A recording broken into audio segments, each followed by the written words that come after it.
आप सब लोगों को मेरा नमस्कार।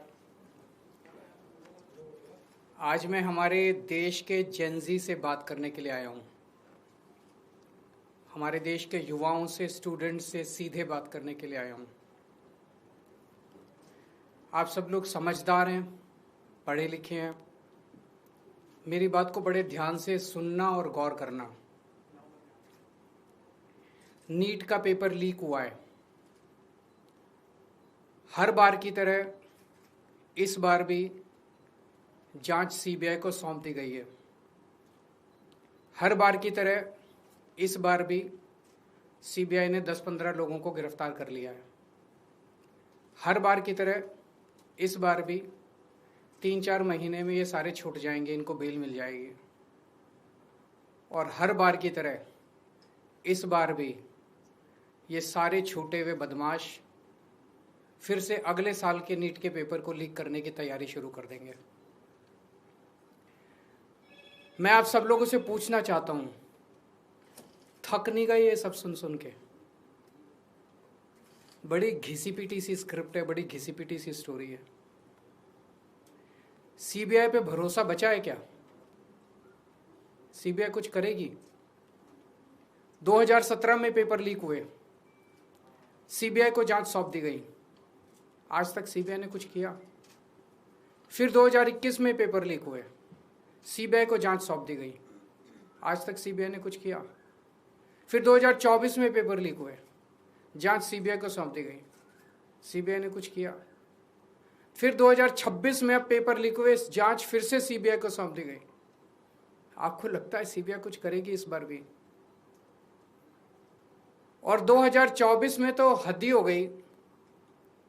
2024 के जो मास्टरमाइंड थे उनको सीबीआई ने गिरफ्तार किया। कानून के मुताबिक गिरफ्तारी के 90 दिन के अंदर चार्जशीट फाइल होनी होती है, नहीं तो आदमी को ऑटोमेटिक बेल मिल जाती है। सीबीआई ने सो कॉल्ड मास्टरमाइंड को गिरफ्तार किया और 90 दिन में सीबीआई ने चार्जशीट फाइल नहीं की और उसको ऑटोमेटिक बेल मिल गई। क्यों?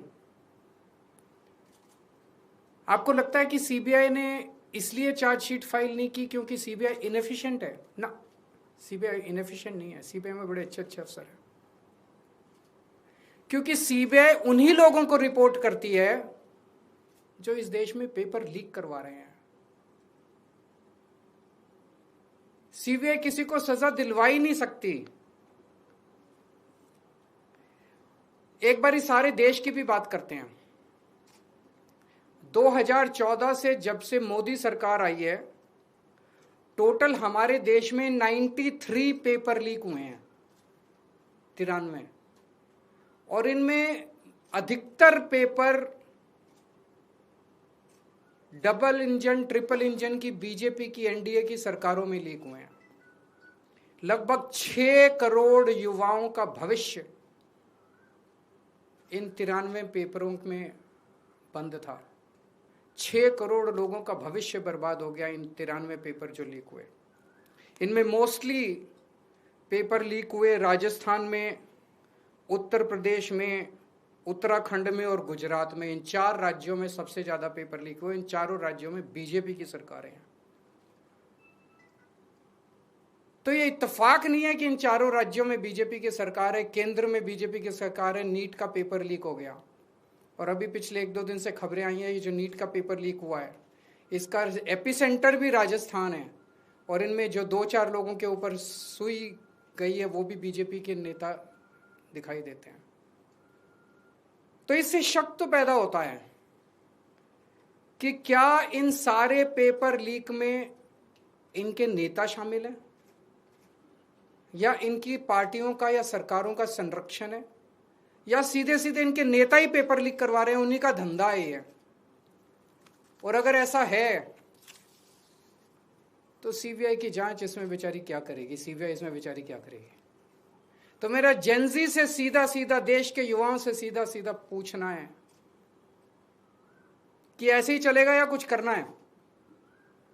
ऐसे ही हर साल आप देखो, 2017 में पेपर लीक हुए, उसके 4 साल बाद 2021 में हुए, उसके 3 साल बाद 2024 में हुए, उसके 2 साल बाद 2026 में हुए, अब उसके 1 साल बाद 2027 में होंगे और हर साल पेपर लीक होंगे अगर आपने कुछ नहीं किया तो। अगर नेपाल का और बांग्लादेश का जेंजी सड़कों पे उतर के अपने देश की सरकारों को बदल सकता है तो हमारे देश का जेंजी पेपर लीक करने वाले मंत्रियों को जेल नहीं भेज सकता है। मुझे अपने देश के जेंजी पे पूरा भरोसा है। ये देश आपका है। इस देश के नेताओं को इस देश में कोई इंटरेस्ट नहीं है। इस देश के नेताओं के बच्चे विदेशों में पढ़ते हैं। हमारे देश के एक बहुत बड़े नेता ने कहा था, जरूरत पड़ी तो झोला उठा के चल दूंगा।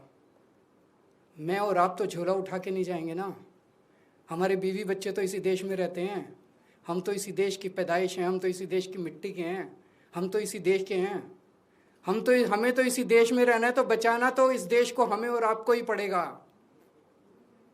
और अंत में एक बात मैं उन लोगों को कहना चाहता हूं जो लोग कहते हैं कि सिस्टम फेल हो गया, सिस्टम फेल हो गया, सिस्टम फेल हो गया। मैं आपकी भावना को समझता हूं, लेकिन जब आप सिस्टम की बातें करते हैं तो अनजाने में आप उन नेताओं को बचा रहे हैं जो नेता इस पूरे घिनौने खेल में शामिल हैं। अगर एक के बाद एक दर साल नीट के पेपर लीक हो रहे हैं तो पैसा सबसे टॉप पे पहुंच रहा है, सबसे टॉप पे। ऐसे ही पेपर लीक नहीं हो जाते, नीट के जैसे पेपर ऐसे ही लीक नहीं हो जाते, पैसा सबसे टॉप पे पहुंच रहा है। तो जब आप सिस्टम की बात करते हैं तो आप उस टॉप को बचा रहे हैं, अनजाने में बचा रहे हैं। मैं जानता हूं आपकी मंशा नहीं है, लेकिन अनजाने में उस टॉप, ये सिस्टम कोई इमेजिनरी नहीं होता, फिक्शन नहीं होता, सिस्टम हवा में नहीं होता। सिस्टम के पीछे लोग हैं। सीधे आरोप लगाइए जो इस खेल के अंदर शामिल है, उनको जेल में भेजिए, सड़कों पे उतरिए, आंदोलन कीजिए और इस घिनौने खेल को बंद कीजिए। आज एक दूसरी बात भी मैं उठाना चाहता हूं जो इस देश के लोग फेस कर रहे हैं। अभी खबर आई है कि पिछले 2-3 दिन में रशिया से एक जहाज चला गैस लेके हमारे देश की ओर। हमारे देश को गैस सप्लाई करने के लिए रशिया से एक जहाज चला। भारत सरकार ने उसको रोक दिया। भारत सरकार ने रशिया से कहा कि हमें गैस नहीं चाहिए। हमारे देश के प्रधानमंत्री हमें कह रहे हैं कि स्कूटर इस्तेमाल मत करो, मोटरसाइकिल इस्तेमाल मत करो, कार इस्तेमाल मत करो, public transport, work from home कर लो, तेल बचाओ। रशिया हमें कह रहे हैं कि तेल की कमी है, गैस की कमी है, फर्टिलाइजर इस्तेमाल मत करो। रशिया हमें तेल दे रहा है, हमें गैस दे रहा है, कह रहे हैं हम तेरे से नहीं खरीदेंगे। क्यों नहीं खरीदेंगे? ट्रंप ने मना किया है। तो मोदी जी ट्रंप के सामने क्यों झुके हुए हैं? 140 करोड़ लोगों का हित जरूरी है कि ट्रंप जरूरी है? मोदी जी की क्या मजबूरी है कि ट्रंप के सामने झुके हुए हैं? मोदी जी ट्रंप की बात क्यों मान रहे हैं? पूरी दुनिया का कोई नेता, कोई देश ट्रंप की बात नहीं मान रहा, मोदी जी ट्रंप की बात क्यों मान रहे हैं? चारों तरफ अफवाह फैली हुई है कि एप्स्टीन फाइल्स के अंदर मोदी जी का नाम आया, इसलिए मोदी जी डरे हुए हैं। चारों तरफ अफवाह फैली हुई कि अडानी को बचाना है, इसलिए मोदी जी डरे हुए हैं। मुझे नहीं पता क्या कारण है, उनके कोई भी व्यक्तिगत कारण हो सकते हैं। मेरा कोई इंटरेस्ट नहीं है मोदी जी का एप्स्टीन फाइल में नाम है कि वो अडानी को बचाने की कोशिश कर रहे हैं कि कोई और कारण है। मेरा उनके व्यक्तिगत जीवन में कोई इंटरेस्ट नहीं है। लेकिन मैं मोदी जी को कहना चाहता हूं कि 140 करोड़ लोगों के, आप एक तरफ इनको कह रहे हो कि गैस मत इस्तेमाल करो, पेट्रोल मत इस्तेमाल करो, किफायत करो, और दूसरी तरफ रशिया से तेल नहीं खरीद रहे। ऐसे समय में तो डिप्लोमेसी ये कहती है कि साम दाम दंड भेद, जहां से तेल मिले, जहां से गैस मिले, ले लेनी चाहिए, और आप उसको मना कर रहे हो। मोदी जी, मैं नहीं जानता आपके क्या व्यक्तिगत कारण है, लेकिन अगर आप अपने व्यक्तिगत प्रेशर को झेलने की क्षमता नहीं रखते हैं तो इस्तीफा दे दीजिए। 140 करोड़ लोग, बहादुर लोगों का देश है ये, जिसने बड़ी बड़ी कुर्बानियां दी हैं। हमारे देश में ऐसे बहुत लोग हैं जो ट्रंप को उसकी जुबान के अंदर उसमें जवाब देंगे, ट्रंप के सामने खड़े होकर उसकी आंखों से आंखें मिला के ट्रंप को जवाब देने की हिम्मत रखते हैं हमारे देश में। ऐसे व्यक्ति को प्रधानमंत्री बनाएंगे हम, जो ट्रंप को उसकी भाषा में जवाब दे।